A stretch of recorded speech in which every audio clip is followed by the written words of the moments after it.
Call the meeting to order for Towanoxie USD 464 Board of Education for Monday, March 9th, 2026. Please join me in the Pledge of Allegiance. I pledge allegiance to the flag of the United States of America and to the republic for which it stands, one nation, under God, indivisible, with liberty and justice for all.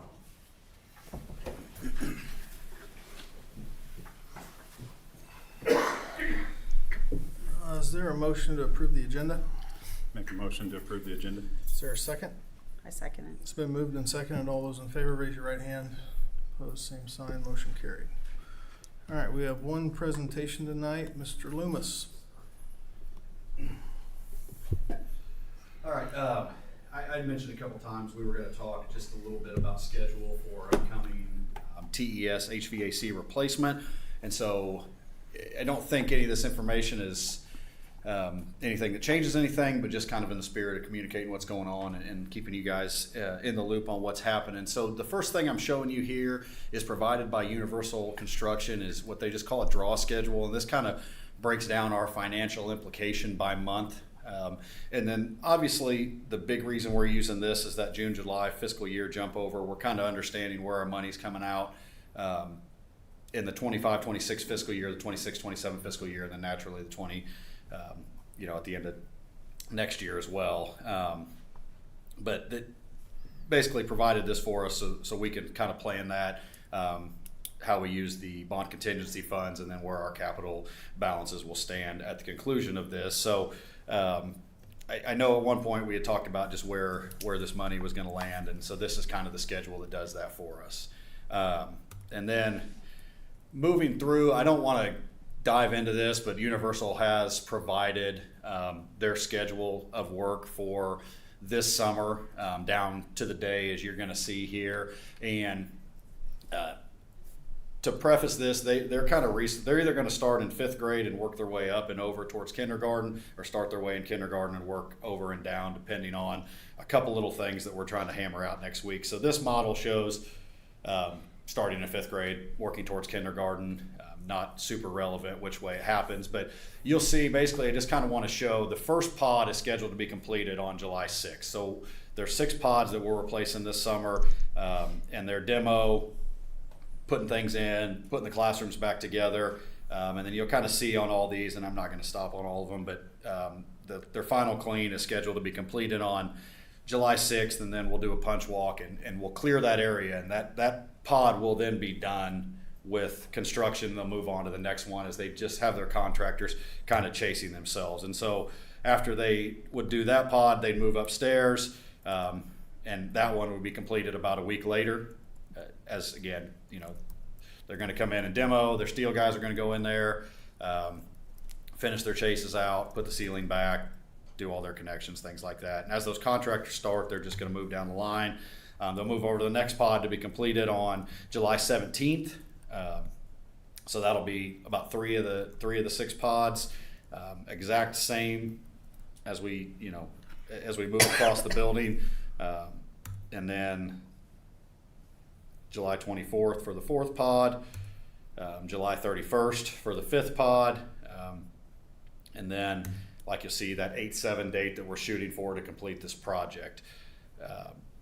Would have everything done. So kind of like Archie mentioned in the last meeting, pretty confident, especially once they get through the first pod, they are just rinse and repeat on the other 5 pods. So I think just to reconfirm Universal's confidence in what they're doing, we are having a couple of meetings set up over spring break next week with the contractors just to come out and begin a little prefab work and do some measuring, work through the move process with the movers and Universal Construction to make sure that we can deliver a solid plan to the teachers. And then in the first week of April, I'm going to go in and meet with our elementary staff and kind of explain what needs to happen as far as what they need to do before they leave, and then what it's going to look like for them coming back, because obviously on some of these that's going to put us in a little bit of a pinch. So just kind of wanted to share the schedule update with you guys as they're hammering that out, and obviously the financial piece was something that we talked about as well. So I guess just any questions on this upcoming project as we move forward? Will there be other dates besides spring break that they anticipate to do anything? No. Okay. I think the spring break work is mainly centered around getting their contractors in to do as much measuring of like duct work so they can prefab as many things as possible, and that way just ultimately just reinforcing as fast as they can go with the quality of what needs to happen. So And that you'd mentioned movers. I know the total dollars for the movers were included in the correct. maximum price. I assume we'll bid that and they'll probably have to have the board approve the movers on that, or what's your plan there? So we took an estimated bid from them on the move, and then next week I think there's a couple different ways we can do it. I don't think we have to move everything out of the classrooms like we did last time. I think there's going to be a lot of opportunity to use the cabinet spaces and some plastic to avoid some of that. But the plan is just to use the same company that we used last time.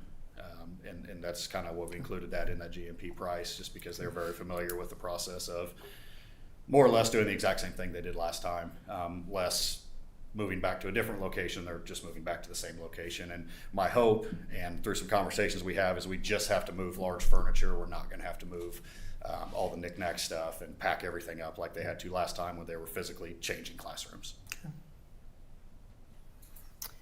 Will the teachers be able to get into their rooms to set up for the school year? So especially the 8-7, those dates? yes. So that's probably going to be fifth grade, based on the conversation I had today, and that could change. So there is going to be one pot of teachers that we have kind of given them a heads up. That's going to be pretty tight, and I know that's not ideal, and I know teachers aren't going to love to hear that. I think the trade-off is that we are fixing your air conditioning and heat, and this is just going to have to be a sacrifice that's going to be made.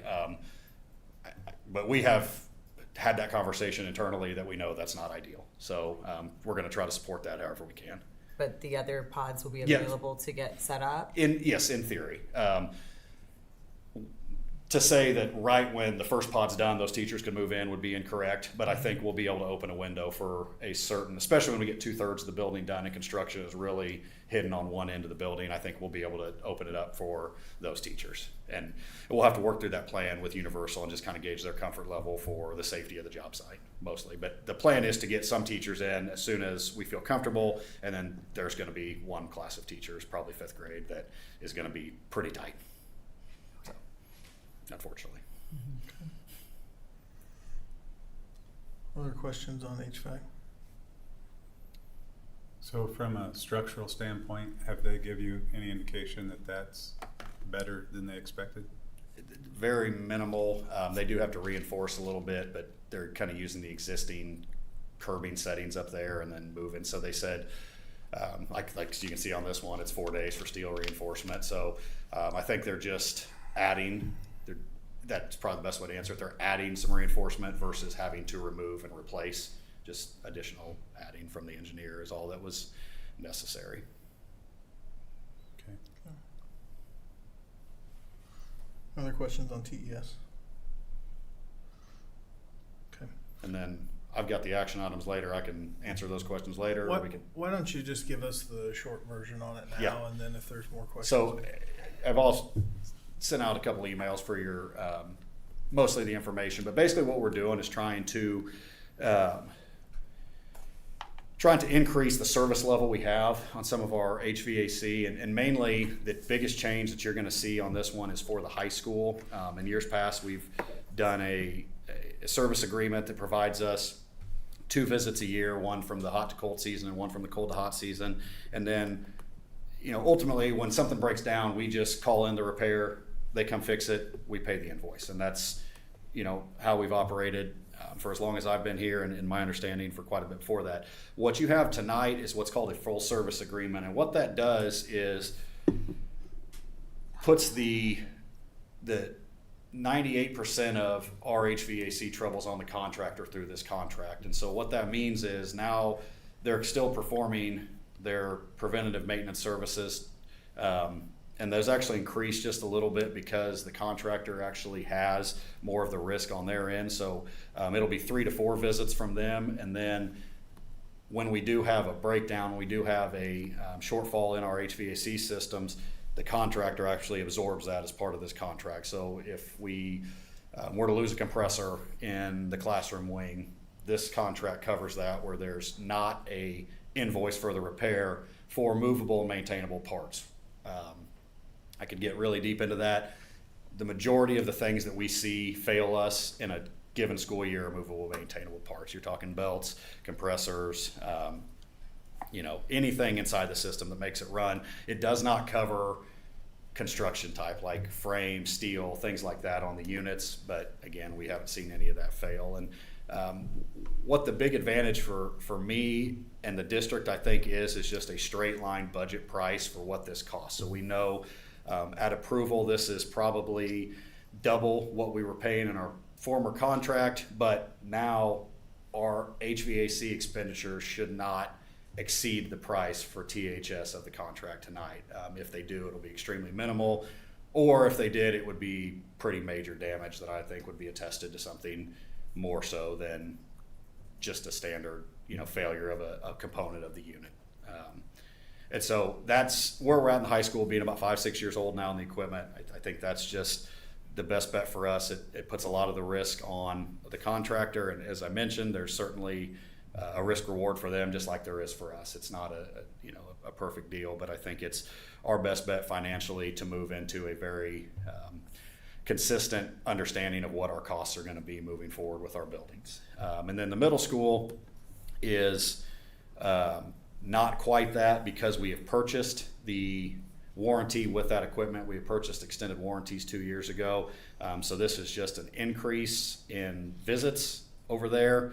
But with the warranty of the parts, I think we're in a pretty good spot with all that stuff only being 1 year old, just to increase the visits. And then there's a lot to be said for longevity of the units. If we, are servicing them more regularly, our energy efficiencies should see a return. I won't bore you with the numbers that the industry gives us on that, but that's kind of the idea. So. Okay. Talk a little, I know there's 2 different vendors. And Yep. there was some strategy behind that. Talk a little bit about that. Sure. So the high school, Trane is going to be the recommended vendor on that. They've been working on the equipment, provided the equipment. The middle school is a new company we haven't worked with, and they came in very competitive price-wise. The idea behind it really is giving them an opportunity in a setting at the middle school where we have new equipment and they're kind of getting their foot in the door to take care of it without overextending what we don't know. Now, we called their references. I think it's more than a qualified company in Helm Group. And then they were competitive on the high school, but maybe not so enough where I think that's where I feel like we should be taking a gamble with somebody new on something that big. You're talking a lot of big equipment. And then there's obviously some other bids that were on the higher end as that as well. So felt like that was Trane was the most competitive bid on the high school for understanding the scope of work and taking on this new contract where we are maybe putting ourselves out there a little bit. And then the middle school was just an incredibly competitive bid. I actually like having a couple of different folks in here. I think know. it keeps everybody honest and competitive. Gives us opportunities to, we haven't ran into anybody that wasn't trying to serve our best interests, and I think the more people we can put in our corner to do that. And again, these are year contracts. If it's something that we decide in a year that we don't like, we do like, we can obviously increase it with a percentage increase, or we can go back out to bid. We can terminate the service and kind of go back to what we feel comfortable with, depending on how they have served us in this next upcoming year. So. And then last question Yeah. for me, what do you anticipate, and I know you put it in your email, but remind me, Yeah. how will the TES equipment layer into this? So TES, obviously being under construction, has some existing equipment, and Trane has been on the agreement for that. And my plan would just be to continue their agreement into another year, where until we get to the finish line of everything being done out there. So they would continue to take care of the RTUs that are on top of the gym space, the common spaces, and then we're obviously holding 2 VRF units over this summer into next year, and that's really where that decision is, I think, in our best interest, is to keep Trane involved with the elementary school, so we have that resource for the VRFs as we get one more year out of them. Yeah, I think the only thing I would suggest on TES is if we get to a point that we want to do something different on TES, we ought to try to get the dates coterminous with these dates, so Yep. we could put them all out to bid and negotiate them all at the same time. I think so, yeah. And we'll have another conversation at TES upcoming, just FYI, about the extended warranties and wanting to look at maybe purchasing those again, very similar to what we did at the middle school. So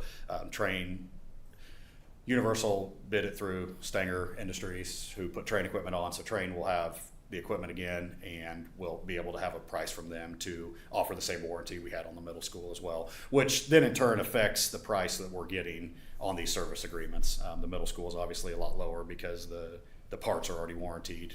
So that's a conversation that we'll have here probably before July. So, Okay. Any other questions? Questions for Mr. Loomis? Thank you, sir. Thanks, guys. All right. Is there a motion to approve the consent agenda? I move that we approve the consent agenda. Is there a second? I second. It's been moved and seconded. All those in favor, raise your right hand. Opposed, same sign. Motion carried. I think we have one patron comment. Ms. Navelroad would remind you of 3-minute time limit and not to name individuals or students. I'm here to express my concern about how board policy is applied when employee safety is at stake. In January, I filed a formal complaint against the superintendent alleging gender discrimination, bullying, and threats towards staff, among other concerns. The investigation did not begin for 18 days, even though some board members already knew about certain allegations from previous employee reports. Some claims, like GPA tampering or misuse of district funds, may not have required immediate action, but those involving threats, intimidation, or risk to staff demand prompt attention. Any delay reflects a concerning lack of urgency in addressing employee safety. Once the investigation actually began, it took the board less than 3.5 days to determine the evidence warranted removal and paid leave.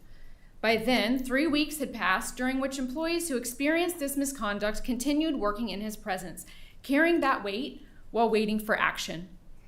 Due process is important, but leaving him in the building was a clear failure to protect staff. That is exactly why people hesitate to come forward. If this were your sister, your wife, your daughter, waiting on eggshells day after day for the next time they or a colleague would be yelled at, demeaned, or told, "I write your evaluation. If you go to the board, you'll be sorry." How would you expect board policy to protect them? My colleagues made sure they had a clear exit from the superintendent's office or their own anytime they met with him.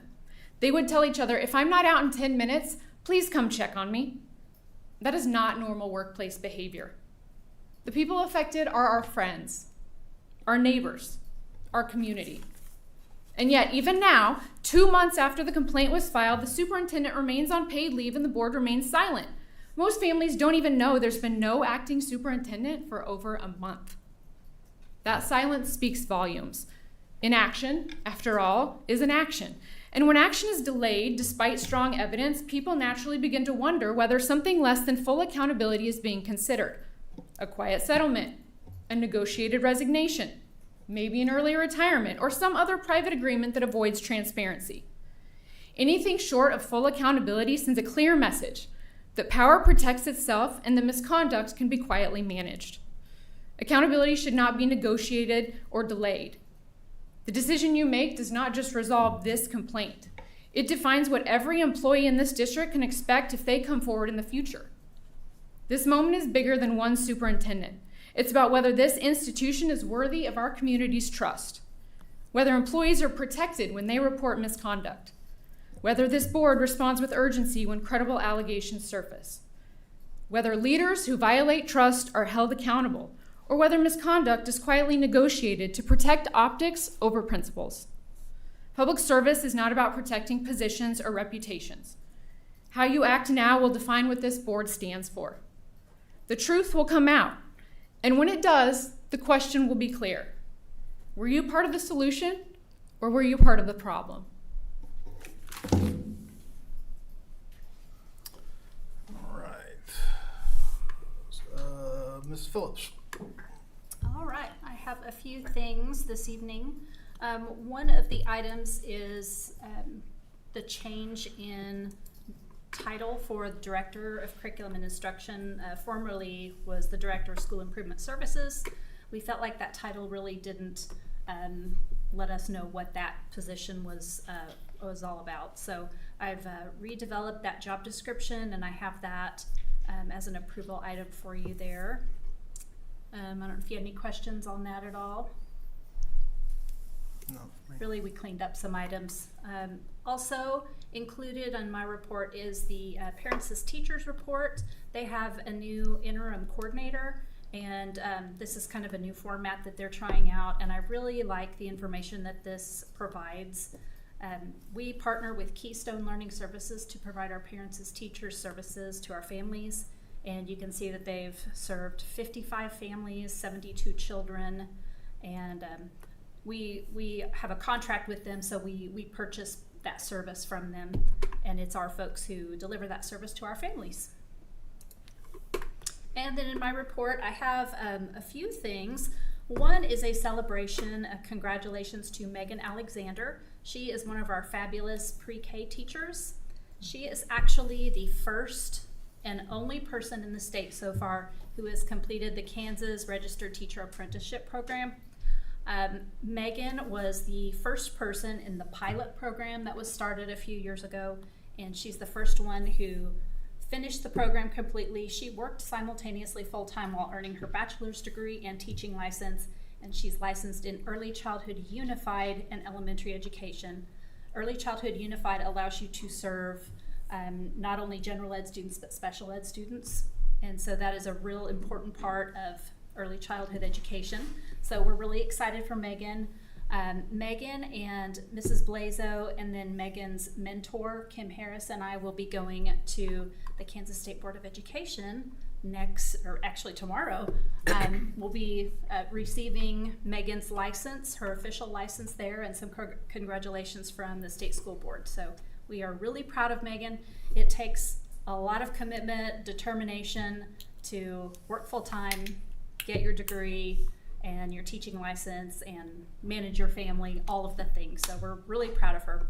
We held a celebration last week for her and we had cake. So it was a good time. We're very proud of Megan. Also, last week we had a visit from, or 2 weeks ago actually, the Kansas Teacher of the Year.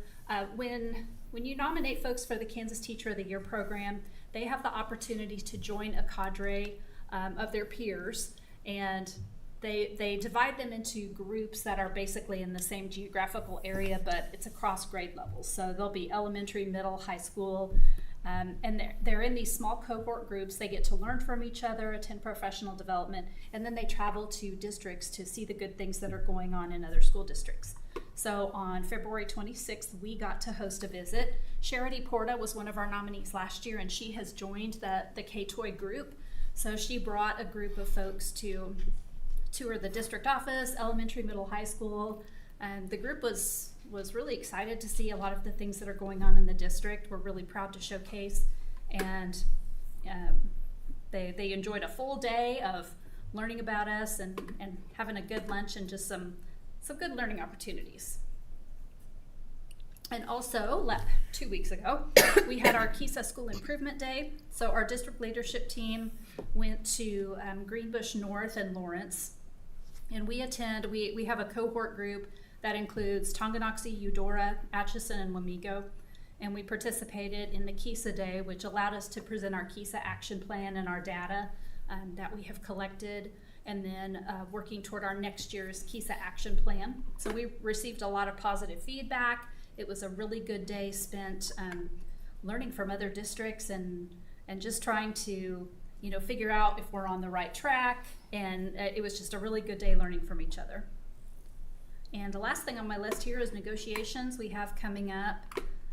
We met with health insurance last week, and we are anticipating, fingers crossed, a very good renewal. So we're anxious to head into the negotiation season and get ready for the 26-27 school year. I can't believe it's already coming close. And that's all I have for you. When will we know about health insurance? Health insurance, they will bring information back to us in May, and so we'll know a closer number to what we'll get for our renewal in May. Very good. Any questions? All right, moving on to the action items. There are no additional warrant list items tonight, so I would move we table action item 5.1. Is there a second? A second. Moved and seconded. All those in favor, raise your right hand. Opposed, same sign. Motion carried. Action item 5.2, approval of KSB membership renewal. Tanya, anything you'd want to say about that? Just very valuable. We've Yep. been members for a long time, and it's a very good membership. Any discussion? I would move that we approve action item 5.2 KSB membership renewal as presented. Is there a second? A second. It's been moved and seconded. All those in favor, raise your right hand. Opposed, same sign. Motion carried. Action item 5.3, approval of KSB Legal Assistance Fund, contract renewal. Kind of the same thing. It's the legal assistance part of KSB. Any discussion? I would move that we approve action item 5.3, approval of KSB Legal Assistance Fund, contract renewal. Is there a second? A second. It's been moved and seconded. All those in favor, raise your right hand. Opposed, same sign. Motion carried. All right. Action item 5.4, approval of TMS HVAC service agreement. I know that Mr. Loomis is still here. If there's additional discussion, any board discussion on that? I know it's a fairly expensive thing, but I think the predictability in expenses is pretty valuable, not having surprises, so no discussion. All right, I would move we approve action item 5.4, approval of TMS HVAC service agreement with Helm in an amount not to exceed $10,272. Is there a second? A second. It's been moved and seconded. All those in favor, raise your right hand. Opposed, same sign. Motion carried. Same thing on 5.5. It's somewhat more expensive, but again, more units and older units, so it's $92,580 on that one. Any discussion? Okay. I would move that we approve action item 5.5, approval of THS HVAC service agreement in an amount not to exceed $92,580. Is there a second? Second. It's been moved and seconded. All those in favor, raise your right hand. Opposed, same sign. Motion carried. And then we've tabled this a couple of times, but we do have some KSB policy updates that we need to look at. Evan and I have talked about them at least once. Probably need some advice from KSB on that, and candidly hasn't made it to the top of the list yet, so I'm going to move that we table action item 5.6 until the April meeting. Is there a second? A second. It's been moved and seconded. All those in favor, raise your right hand. Opposed, same sign. Motion carried. All right, we do have, I don't see Lori here yet. We do have a need for an executive session tonight, but we're going to take a brief 5-minute recess until Lori Cope is here. So we'll go into recess for 5 minutes.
I would move that we adjourn to an executive session for 30 minutes to discuss non-elected personnel matters. Is there a second? A second. Been moved and seconded. All those in favor, raise your right hand. Opposed, same sign. Motion carried. Oh, sorry. You invite. Yeah, we need to invite Lori Cope from KSB.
call the meeting back to order. There is no action coming out of executive session at this time. Is there any board discussion? Meeting adjourned.